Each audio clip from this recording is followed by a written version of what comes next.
Do not forget, you can support the channel with a like, and you can also subscribe to be aware of the latest published videos. Thank you. We hope that here you can find the latest news, ideas, and discoveries from the scientific world. Finding the lost mother of Cleopatra VII, Cleopatra V Tryphaena of Egypt. There is no inscription or papyrus to confirm who the mother of Cleopatra VII was, but the information that exists about her in the world of the Ptolemaic period suggests that it was Queen Cleopatra V Tryphaena. Otherwise, the girl who grew up a half-orphan wouldn't have had a chance to create such an incredible life. Cleopatra V Tryphaena vanished around the same time as when the future last queen of Egypt was born. She continues to be one of the most mysterious queens of the Ptolemaic period. She may have lived in Alexandria. The oldest known papyri mentioning her comes from 79 BC.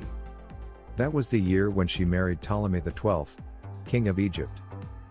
In some books, she appears as Cleopatra V, and in others she is Cleopatra VI. The difficulty connected with the number of the queen comes from the popularity of this name in the Ptolemaic period. In this article, Cleopatra Tryphaena is called Cleopatra V, mother of the last queen of Egypt. It is also unknown how long Cleopatra V lived, however it is certain that she lived in the palace of the king, in Alexandria for 10 years. She married Ptolemy a few months after he became the ruler of Egypt. He was 35 years old and wasn't the best candidate to become king. His predecessor, Ptolemy XI, was removed from the throne and lynched by the Egyptian people, who punished him for murdering a very popular and beloved queen, his co-regent and stepmother Berenice III.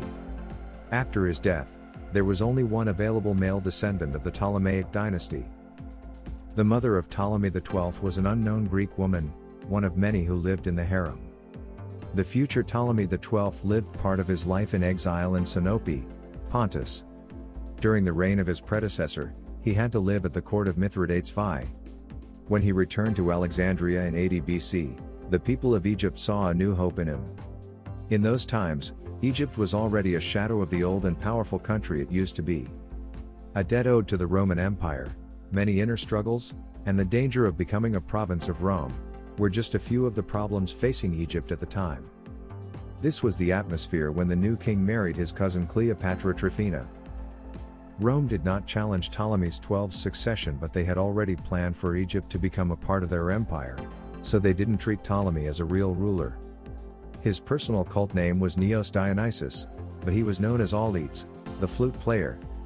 According to Strabo, Auletes, who, apart from his general licentiousness, practiced the accompaniment of choruses with the flute, and upon this he prided himself so much that he would not hesitate to celebrate contests in the royal palace, and at these contests would come forward to vie with the opposing contestants. Tryphaena was a daughter of either Ptolemy IX and Cleopatra Selene I or Ptolemy X Alexander and Berenice III. The answer to this confusion may be found in the name of the last queen of Egypt's daughter Cleopatra Selene II. It is very possible that Cleopatra VII wanted to commemorate her grandmother by naming her daughter after her. There is no other explanation for such a name for her only daughter. Ptolemy and Tryphaena ruled as a divine couple, Thea Philopatros Kai Philadelphoi, father, brother and sister loving gods. According to many historians, they probably had 3 daughters, Cleopatra VI Tryphaena, Berenice IV, and Cleopatra VII. Auletes also had 3 children with another unknown woman, Arsinoe, Ptolemy XIII, and Ptolemy XIV. Some researchers believe that the mother of all the Ptolemy's children was Tryphaena, but this is just a speculation.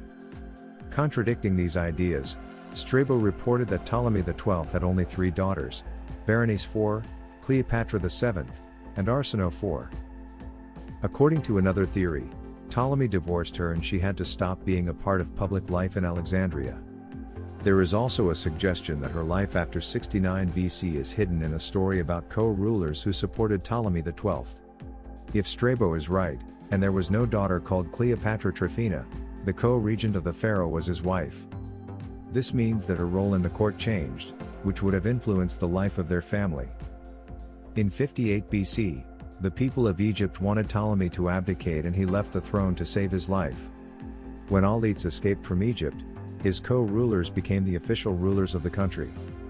Tryphaena died a few months later, in 57 BC, poisoned by Berenice IV, who didn't want to share the throne of Egypt.